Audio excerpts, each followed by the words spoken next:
BuckeyeHuddle.com. We're here with Carnell Tate. I was joking about Brandon just a minute ago. 5-star receiver, but you're kind of not any stars anymore. You're now going on to college. You get a clean slate. But just thoughts on first getting down here at San Antonio for the All-American Bowl, and just how things went here for day one, and just your experience so far. Oh, it's truly a blessing being out here to come down and compete, ultimately achieving the dream of the goal of being All-American and stuff like that. So it's been great enjoying the moment while I'm here.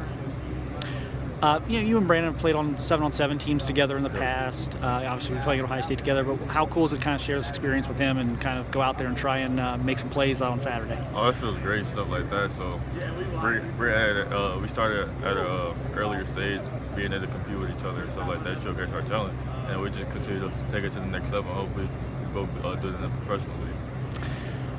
Obviously, Brandon went through this as well. No, really all the receivers that Ohio State signed went through this. Just other teams never giving up on you guys. Yeah. You guys are some of the best players in the country, so teams didn't exactly back off of you when you initially committed. Oh, yeah. What ultimately was the thing that kind of had you stick with Ohio State after your commitment and not maybe go for whether it's NIL or promises of playing time somewhere else, whatever it might be? What was able to kind of keep you solid there with Ohio State? Oh, at the end of the day, it was where my heart was at, who I had the most trust in. I had the most trust in Coach Hartline, and Coach Bailey, and Coach Day. And so that's where I would end up going, because I believe in them the most and trust them with my career. What is, for someone who has gotten to know Coach Hartline very well over the years, what's he like? Obviously we get to talk to him, and see him at Ohio State and stuff like that. But like for someone as a recruit, young man who's trying to develop, and as a person and a player, what's Coach Hartline like when kind of cameras are off and everything's just kind of you two?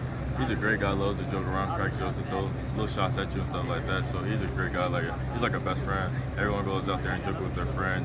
Now we don't always talk about ball, so that's a great thing about him. We get able to relate to him and stuff like that. Obviously, the Ohio State legacy wide receiver right now is probably never been stronger than it's always been good, but the last few years it's been really good.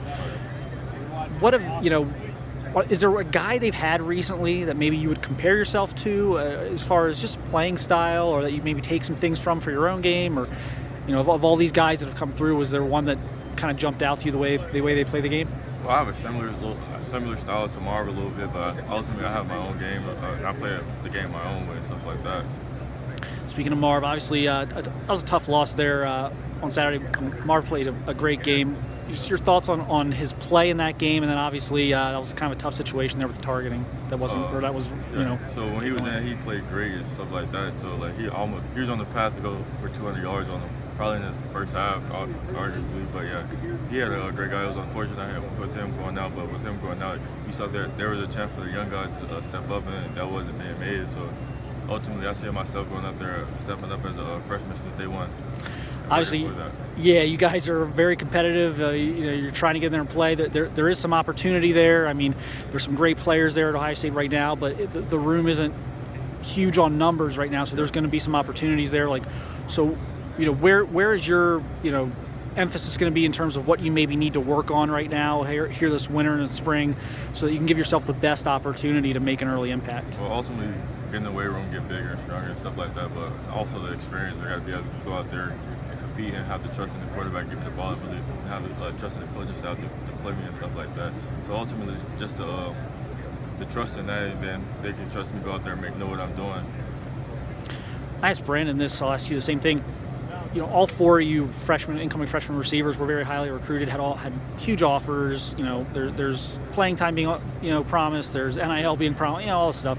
You all stuck with Ohio State. It would have been very easy maybe for one or two of you to say, that's kind of a crowded depth chart. Maybe I'll go somewhere and play a little bit earlier. Or maybe I'll take this NIL money or whatever. What do you think that says about all you guys that you all stuck with it? Ultimately, shows who loves the game, who doesn't, stuff like that. Who chases the money, who doesn't, who want to be great, and who want to be good.